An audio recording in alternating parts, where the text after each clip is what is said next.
Hey, Kevin. I think as your good friend Derek Lewis would say, Herb Dean's fault. Yeah, Herb Dean's fault. I asked him to stop it a little early, but Herb Dean was like, I got a little longer. I was like, all right, cool. I'm a little nicer than Big Bro. Big Bro don't fuck around, you know what I'm saying? Yeah. Yeah, I mean, what noises were you hearing? Did you feel it break? How bad was that? When I first put him in the armbar, I heard the pop. After that, it wasn't popping again, and I was like, I'm gonna have to do a full-blown break. So I kept trying to like little chihuahua scoop, you know what I mean? Get myself underneath there, and then hit a good pull after that. But guy's tough as nails, hit me with a good shot. It's tough guy. I had a feeling he'd be like, I fought John Phillips for my first UFC win, and I had a feeling he'd be like John Phillips, but better. And I told the coaches, I said, he hits me with a good shot, this fight's going to the ground. He hit me with a good shot, and the fight got to the ground. Good job.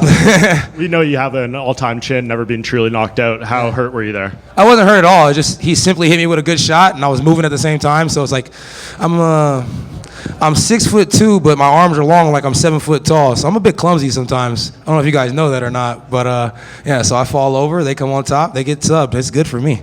Yeah, and it seems all week you've been in a very good mood. The fight obviously went well. Yeah. How much of that do you contribute to being at middleweight and not cutting the extra 15 pounds? I don't know if it's actually you guys probably seen me a couple times at 70 not having a bad attitude. I think the Wonder Boy week I was fucking fantastic.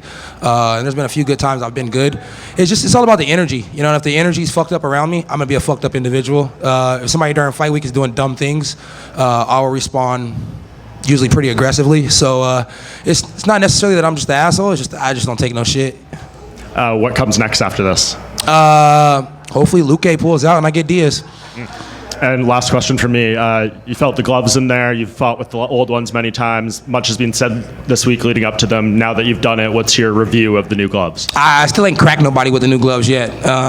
And probably a big reason why I didn't throw any big strikes. My left hand's been feeling like it had like a little weird something going on with it all week. So it's just one of those things where it's like I'm gonna have to get used to them. I can't answer that question just yet, but I still like OG, you know, and the original gloves were fun to me. Come over here. What's it like to break someone's arm in front of a sold-out arena? Is it really broke? He said it wasn't, but it looked pretty hyperextended. It feels the same as it feels to sub anybody with a regular thing. You know, it's like that guy didn't do anything wrong to me, so I don't want any harm to happen to him. I definitely want to win the fight because I like both my checks, but no harm I wish done to him. So I hope he's okay, and I hope it's truly not broke because you seem to be a cool guy. And you said that you told your coach, like, if he gets me with a good shot and I go down, this is going to go to the canvas. When you said if he lands a shot, is that because you knew how good he was? Is it just because it's MMA? Like, why did you foresee like this possibly you might get dropped or something?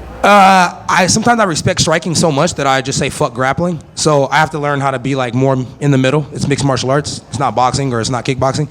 So just being more, you know, open-minded that he could shoot a takedown, he could do this, he could do that. At some point in time, you're gonna get touched with a shot. The guy's a big Polish power motherfucker. So I felt the Polish power, but he felt the El Negro power, and it works too. And you said that like the negative energy around you can kind of mess up your fight week or anything. There's no reason to dig into that. You guys are always looking for some clickbait. Leave that shit alone. Sorry, I didn't mean to be mean.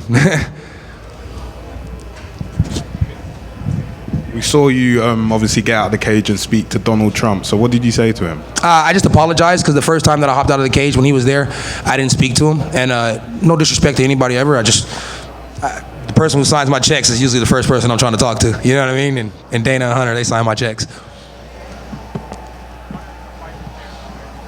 One last question, Kevin. Obviously, like they said earlier, you'd been a really happy guy this week and just in great spirits the whole week.